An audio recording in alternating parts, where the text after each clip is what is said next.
Hey everyone, Ariel Adams here with aBlogtoWatch. Please subscribe to our videos on YouTube and like this video if you find it useful. This is a review of the Jaeger-LeCoultre Master Memovox Boutique Edition. This is the first of the sort of renewed Memovox models. This is another, I'll call it retro reissue, based upon a popular line of alarm watches that Jaeger-LeCoultre made in the 1950s. Alarm watches were popular for a long time, up until maybe the 70s or so, and then you saw a precipitous decline in alarm watches, probably because digital alarm watches were a lot easier to use and more convenient and didn't require winding. But you know, in the last few years, there's been a little bit of resurgence and interest in, of course, in vintage mechanical watches. Alarm watches haven't had as much of that attention, but the Memovox, given the fact that it's a very aesthetically pleasing watch, was always popular, hard to find, quite valuable in some instances. And here you have the company bringing them back in a modern watch that looks like an old one. It's not a perfect timepiece. I think that there's a lot of what I'll call missed opportunities in this watch, where JLC today could have done a lot of things to highlight their engineering and manufacturing prowess, and instead what they did is quite literally make a very similar watch as the original, especially in terms of the movement. So let's just sort of talk about it overall and how it works and things like that. I guess the most important thing is to demonstrate the sound of the alarm. Now you have to remember that alarms back then were not necessarily, I'm winding it right here on this upper crown, alarms were not necessarily what we think of them today as something just to wake up to. It was more about being a reminder. And so what you would do is you would set the alarm a little bit in advance. As you can see, it's pretty much about up to 12 hours in advance. It's done via a disc, not a hand, and that's one of the sort of elegant things about this watch, especially when it came out in the 50s. It was cool about it. I will say that the original Memovox, from a design perspective, was probably ahead of its time. Of course, it looks retro today, but it still has an elegance to it. It's symmetrical, it's clean, it's a little bit sporty, it's masculine. It is a good-looking watch. I just wish there was a little bit more going on inside that was new. So the watch is 40 millimeters wide in steel. It's about 14 millimeters thick, and some of that thickness is because it's a slight domed case back. There needs to be space in there for the alarm to sound. The alarm is not exactly the same mechanism as something in a minute repeater that would chime. This is more about creating a quick repeating sound that's supposed to be loud. And I think one of the reasons that a lot of vintage alarm watches aren't more popular is because the sound that they make isn't exactly that attractive. It's kind of a buzzing noise or a vibrating noise. In today's world, where luxury watch is supposed to be beautiful and luxurious, it just didn't sort of have that quality. And if you needed an alarm, well, chances are that you were going to use your smartphone or something like that. I do think that there is value in having a modern mechanical alarm watch, especially when it comes to easy to set reminders for things that are coming up. You need to be somewhere in 5 minutes or something like that. Theoretically, you could have a mechanical watch that had that feature that was very easy to use. Unfortunately, other than very, very select amount of watches, and I'm talking basically just Volcan with their Cricket collection, there's really like no modern alarm watches. And this is kind of the closest thing to it, but the architecture is very much the same as it was years and years ago. So inside the watch is the in-house made caliber 956 automatic movement. It's basically their standard 4 Hertz automatic with sort of the alarm module. It has the time, it has the date, and of course it has the alarm. So here's how it works.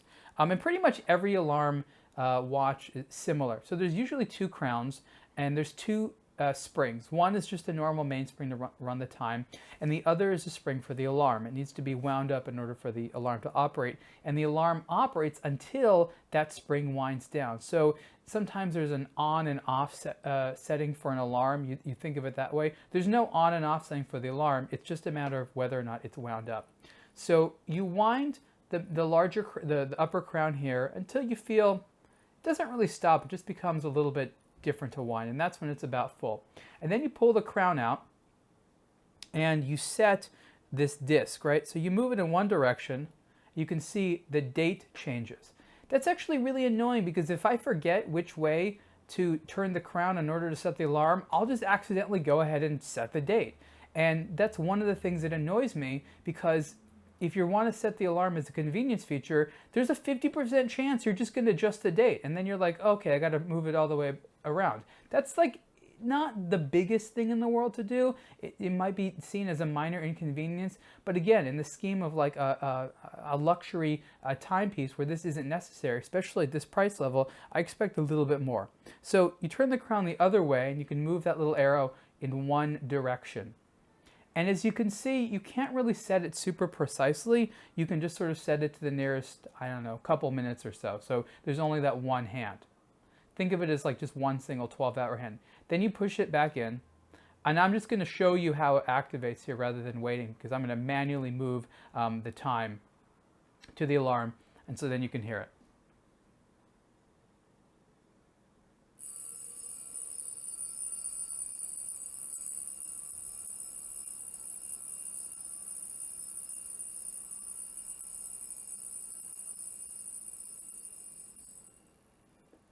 Okay, there it is. That's the alarm. And that would be my reminder at, I guess is what, about 3 o'clock here. And if I wanted to sort of set it again, I would have to pull it out. Remember that's the wrong way, just adjusted the date again. And I'd have to move it around again to the next time that I wanted to activate it at. I shouldn't wind it yet, because if I accidentally wound it, then I might accidentally set it off again by moving it near the hour hand. So let's say I wanted to have it here at 5 o'clock. Then I wind it up again, and there you go. Another feature that I think Jaeger-LeCoultre could have engineered into this watch is some indicator that the alarm is wound. There could be something on the dial or some type of indicator that says your alarm is fully wound. So not only that it is wound, but also that it's fully wound, because otherwise you just sort of compulsively turn the dial or turn the crown all the time. So again, the movement is quite literally more or less how it was in the old Memovox models, but in this instance, that isn't perhaps enough for a watch that costs over $10,000, especially a steel one. It's nice and all, and like I said, this initial version is the boutique edition with this kind of grayish blue color, which is very attractive. It's going to be a limited edition of 500 pieces, sold exclusively through Jaeger-LeCoultre brand boutiques around the world. Like I said, you know, that's just the initial set of watches. That's why it's called the boutique edition. I fully anticipate that later in 2017, there's going to be more watches, more Master Memovoxes that are going to be sold in their normal authorized dealers. Just a little bit about the dial. Applied hour markers with loom. There's loom on the alarm hand, which is nice. The hour and minute hand are attractive. The minute hand has a slight bend at the end of it that points down the dial, just as the seconds hand. Another little nod to sort of vintage watches, which is cool. Calfskin strap that has sort of a canvas texture to it. Feels nice. It is a good looking watch at 40 millimeters wide. I think it's going to be a crowd pleaser because it definitely has a little bit of that vintage look, but it still wears in a modern way. This color is very nice. The brand did a good job at making an attractive timepiece, and for that I applaud them. I think that at a significantly reduced price, sort of a watch like this would have a little bit more fanfare, but the price is $11,700, which might go down a little bit for the non-boutique edition models or sold at retailers. For example, I'm guessing that there'll be an all-black one. Maybe they'll have a silver dial. It's unclear exactly the references they'll have, but I'm pretty sure there'll be a black version of this, just like the originals, they'll be able to be sold at all JLC dealers starting in 2017, at some point in 2017. Again, this is the Jaeger-LeCoultre Master Memovox Boutique Edition, limited edition of 500 pieces. Price is $11,700, and you can see the full review on aBlogtoWatch. Thanks.